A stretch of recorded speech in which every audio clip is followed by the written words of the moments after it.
चल पड़े जिधर दो डगमग में, चल पड़े कोटि पग उसी ओर, गड़ गई जिधर भी एक दृष्टि, गड़ गए कोटि तग उसी ओर। दृढ़ चरण सुदृढ़ कर संपुट से, तुम काल चक्र की चाल रोग, नित महाकाल की छाती पर लिखते करुणा के पुण्य श्लोक। हे युग दृष्टा, हे युग सृष्टा, पढ़ते कैसा ये मोक्ष मंत्र, इस राज्य तंत्र के खंडहर में उगता अभिनव भारत स्वतंत्र।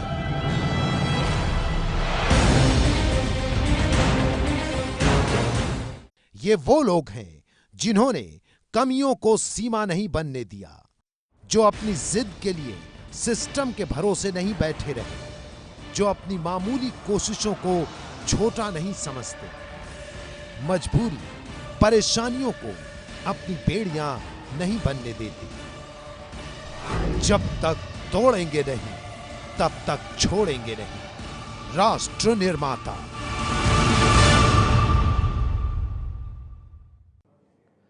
इस बार के पद्म पुरस्कारों की खास बात है गुमनाम हीरो, वो शख्सियत जो बिना किसी स्वार्थ और लालसा के देश को बेहतर बनाने में लगे हैं।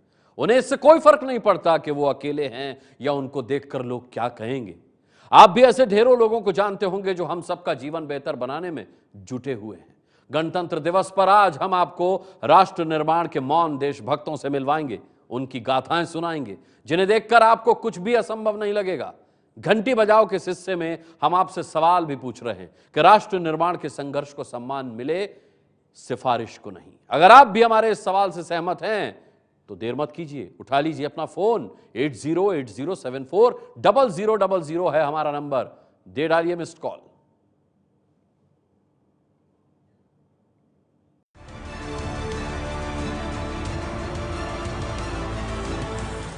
संत बलबीर सिंह सीचेवाल, पद्मश्री, प्रदूषण की घंटी बजाने वाले संत। एक ओंकार सतनाम करता पुरख, निर्भव निर्वैर अकाल मूरत अजूनी सैभं।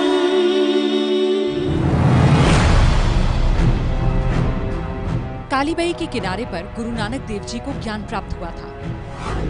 उसी बेई को साफ करने का बीड़ा संत सीचेवाल ने उठाया।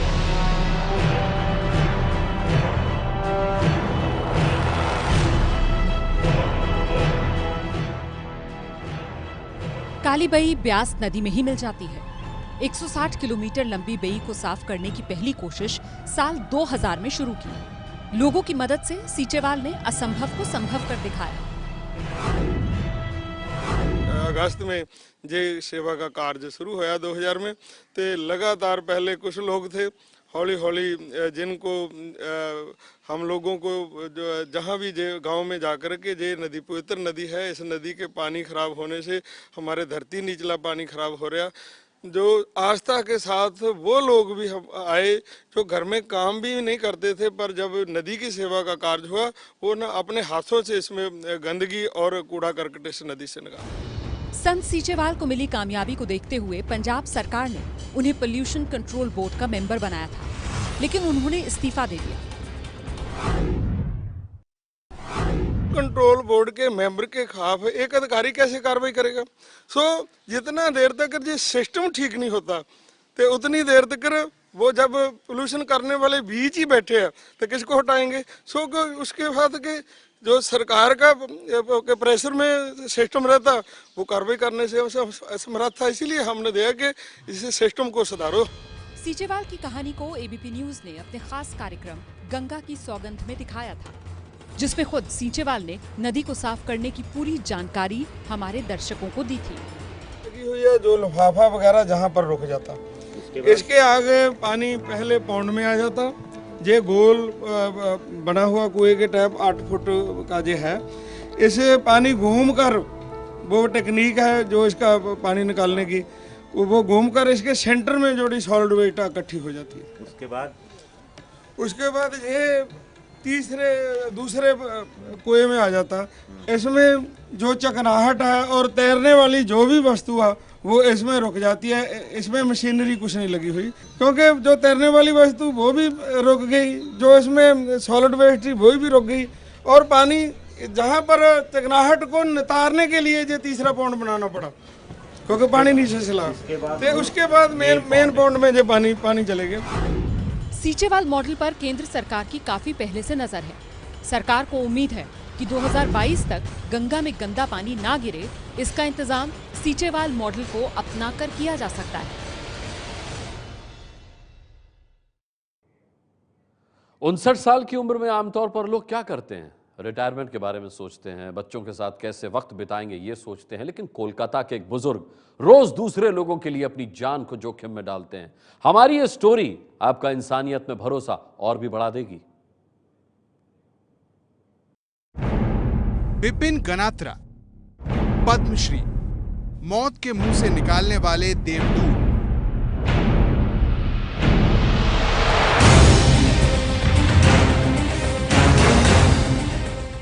साधारण से दिखने वाले कोलकाता के बिपिन गनात्रा असाधारण इंसान हैं। ये वो गुमनाम हीरो हैं जो अजनबियों को बचाने के लिए रोज अपनी जान दांव पर लगाते हैं। पूरा कोलकाता इन्हें अग्नि रक्षक के नाम से जानता है।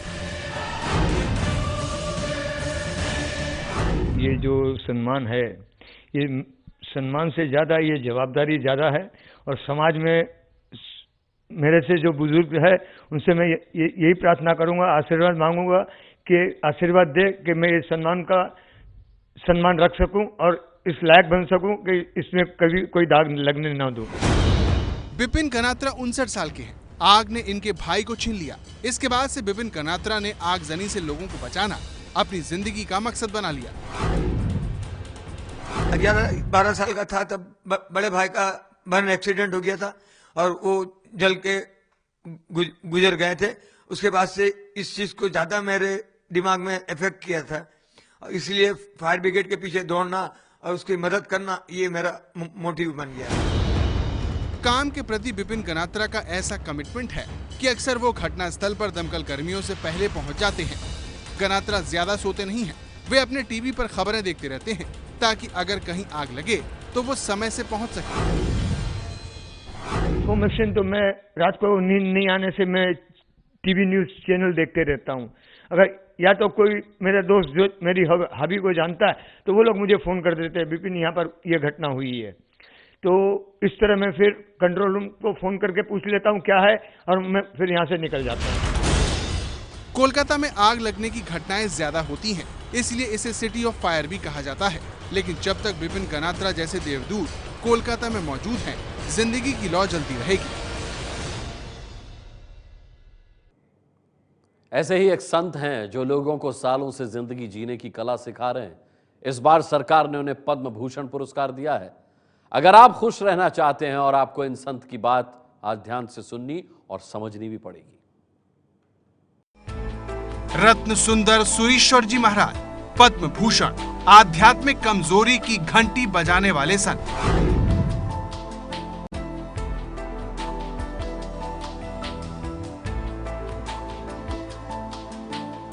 ये है गुजरात के जैन मुनि रत्न सुंदर सुरीश्वर जी महाराज। सरकार ने रत्न सुंदर सुरीश्वर जी महाराज को पद्म भूषण से सम्मानित किया है। सालों से जैन संत आध्यात्म के जरिए दुनिया को शांति और अहिंसा का पाठ पढ़ा रहे हैं। जैसे कपड़े पर हमारा प्यार होता है तो हम कपड़ा गंदा होता है तुरंत साफ कर लेते हैं, तो खुद की आत्मा पर यदि हमारा प्यार है, कहीं क्रोध, कहीं वासना, कहीं लोभ, हम इनको साफ करते चले। अपने परिचय में जो भी आते हैं वो भी कुछ न कुछ गलती करते रहेंगे। उनके प्रति मेरे मन में कोई द्वेष भाव, तिरस्कार भाव, वैर भाव, ईर्ष्या भाव, हिंसा का भाव न हो, इसलिए उन सबको हम माफ़ करते चले। और कई लोगों के सहाय से हमारा जीवन चलता है, उन सभी को हम याद करते चले। 69 साल के रत्न सुंदर महाराज का जन्म 5 जनवरी 1948 को गुजरात के डेपला में हुआ। उन्होंने 50 साल पहले 1967 में दीक्षा ली थी। जैन धर्म जितनी अहिंसा की बात करता है उससे कई गुना ज़्यादा तो सारे जगत के जीवों के प्रति प्रेम की बात करती है।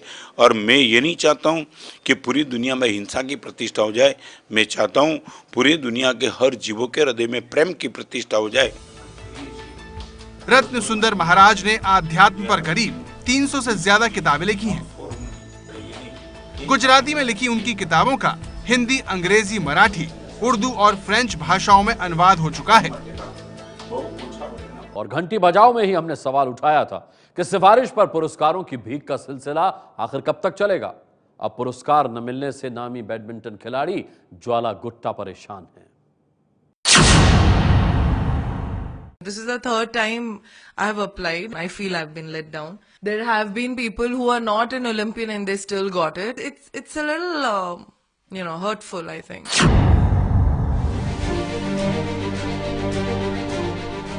ज्वाला गुट्टा के दिल का यह दर्द पद्म पुरस्कारों की सूची सामने आने के बाद बाहर आया है। तीसरे बार नामांकन भेजने के बावजूद ज्वाला का नाम पद्म सम्मान की सूची में नहीं है। सोशल मीडिया पर गुट्टा ने पद्म सम्मान को लेकर अपनी ज्वाला जाहिर की है। उन्होंने फेसबुक में लिखा है, मुझे लगता है कि इसके लिए सिर्फ आवेदन करना ही पर्याप्त नहीं होता। आपको सिफारिशों की जरूरत होती है। इसकी सिफारिश कि आप इस सम्मान के लिए योग्यता रखते हैं। मेरा सवाल ये है कि इस सम्मान के लिए मुझे आवेदन करने और अनुशंसा के लिए अनुरोध करने की जरूरत क्यों है? मैंने दिल्ली कॉमनवेल्थ गेम्स में गोल्ड और ग्लासगो में सिल्वर मेडल जीता, 15 बार नेशनल चैंपियन रही। क्या मेरी ये उपलब्धियां काफी नहीं हैं? टीम इंडिया के कप्तान विराट कोहली समेत 8 खिलाड़ियों को इस बार पद्मश्री के लिए चुना गया। केंद्र सरकार का दावा है कि पहली बार पद्म पुरस्कारों के वितरण में पारदर्शिता बरती गई है। सिफारिश नहीं बल्कि काबिलियत के आधार पर नामों को चुना गया है। लेकिन सरकार के इन दावों पर विरोधियों और कुछ लोगों को विश्वास नहीं है।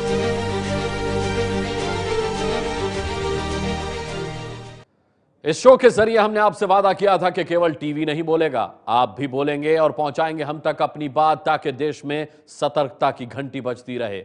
आज अपनी कुछ महिला दर्शकों को चुना है हमने, जिन्होंने अपनी बात हम तक पहुंचाई है।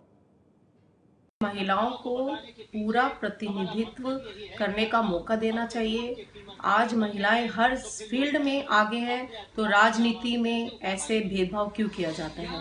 जितना कोटा उनका है उतनी महिलाएं आगे भी आती हैं, उनको पूरी सीटें दी जानी चाहिए, उनको मौका दिया जाना चाहिए। महिला किसी भी क्षेत्र में पुरुषों से पीछे नहीं है, लेकिन जब चुनाव आते हैं तो सभी पार्टियां महिलाओं को टिकट देने में उपेक्षा करती हैं। यदि हमें बेहतर समाज की स्थापना करनी है तो सभी पार्टियों को महिलाओं को टिकट देने का प्रतिशत बढ़ाना होगा। बहुत सारे ऐसे मंत्री हैं जो कि जस्ट मैट्रिक पास हैं या 7वीं 8वीं पास है, तो ऐसे मंत्री अगर सरकार को गलत रूप से रिप्रेजेंट भी करते हैं और देश की छवि भी खराब होती है।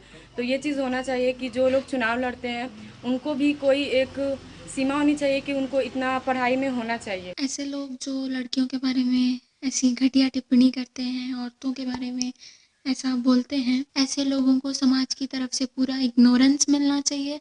समाज को इन्हें बिल्कुल भी अप्रेजल नहीं देना चाहिए। आप भी अपनी कीमती राय या ऐसा कोई वीडियो हम तक पहुंचा सकते हैं। आज पूछे गए सवाल के जवाब में देख सकते हैं आप 37,310 लोगों ने सहमति की मिस्ड कॉल दी है। आप भी मिस्ड कॉल दीजिए जो देश को सावधान करती हो। इसके लिए बस आपको हमारे नंबर 8080740000 पर मिस्ड कॉल देना होगा। तो आज के लिए इजाजत दीजिए, कल फिर हाजिर होंगे देश में घंटी बजाने वाली कुछ और बड़ी खबरों के साथ।